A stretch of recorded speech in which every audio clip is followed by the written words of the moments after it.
നമ്മുടെ മക്കൾക്ക് നമ്മൾ കൊടുക്കേണ്ടത് എന്താണ്? സ്നേഹത്തിന്റെ കാഴ്ചകളാണ്. അതാണ് റസൂലുള്ള പറഞ്ഞത്, ഒരുമിച്ചിരുന്ന് ഭക്ഷണം കഴിക്കണം എന്ന് പറഞ്ഞില്ല, എല്ലാവരും ഒരുമിച്ചിരുന്നിട്ട് കഴിക്കണം എന്ന് പറഞ്ഞു.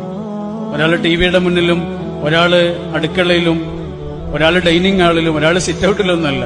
എന്താണോ കയ്യിലുള്ളത് അതെല്ലാവരും ഒരുമിച്ചിരുന്ന് കഴിക്കണം എന്ന് പറഞ്ഞു. അതിലാണ് ബർക്കത്ത് എന്ന് പറഞ്ഞു, അല്ലേ? അങ്ങനെ എല്ലാവരും ഒരുമിച്ചിരുന്നിട്ട് ഭക്ഷണം കഴിക്കുമ്പോ റസൂലുള്ള ഒരു കാര്യം കൂടി നിർദ്ദേശിക്കുന്നുണ്ട്, വാപ്പയും ഉമ്മയും മക്കളും.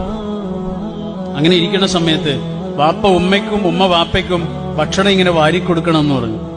റൂമിൽ പോയിട്ട് ചെയ്താൽ പോരാ, മക്കൾ കണ്ടു നിൽക്കുകയും ചെയ്യണം. എന്തിനായിരിക്കും ഇത് പറഞ്ഞത്?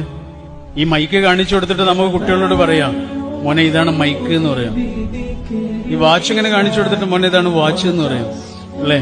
എന്നാൽ ലോകത്തെ ഏതെങ്കിലും ഒരു സാധനം കാണിച്ചു കൊടുത്തിട്ട് മോനെ ഇതാണ് സ്നേഹം എന്ന് പറഞ്ഞു കൊടുക്കാൻ കഴിയുമോ? കഴിയില്ലല്ലോ.